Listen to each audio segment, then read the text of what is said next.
करम तू को के सुंदर देहिया अरे पाइए गइला ना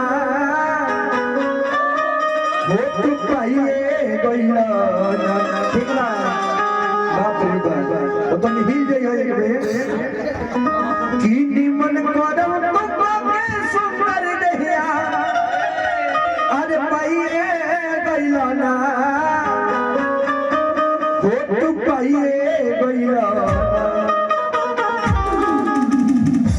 तो कौन धन सोनवा पाके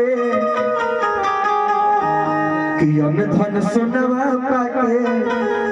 अब प्रभु के भुलाइए गइला ना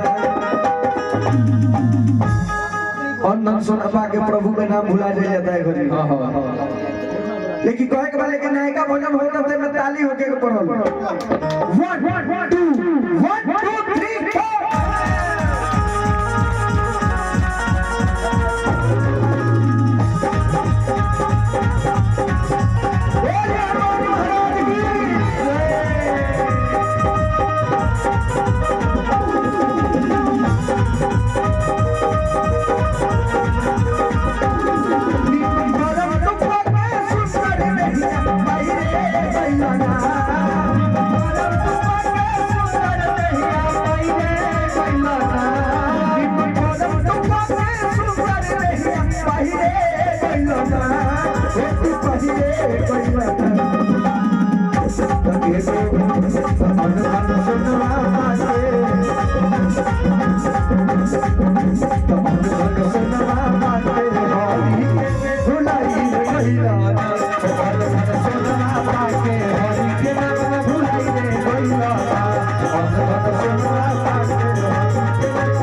अच्छा नीरज भैया गौर से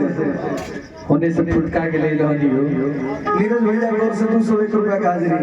जी लेकिन हम कहन की आंखों में रखते हैं तुम्हें काजल की तरह होठों पर रखते हैं मुस्कान की तरह अब भैया नीरज भैया आप जहाँ कहीं भी रहिएगा खुश रहिएगा क्योंकि मानते हैं आपको भगवान की तरह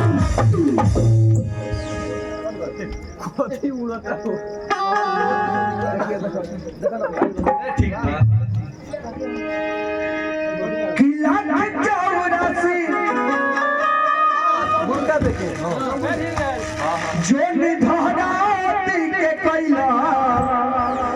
हो तू धाराती के कैला किला चौरासी जो निधाराती के कैला हो तू धाराती के कैला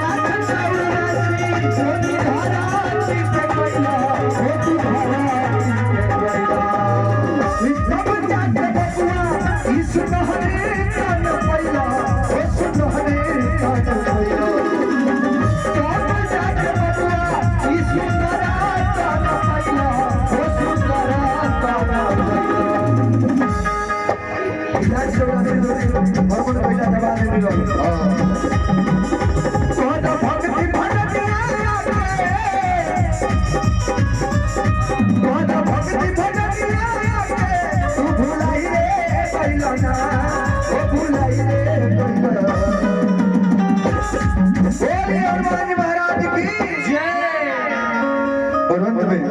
कि हम दक्षिणवा पाके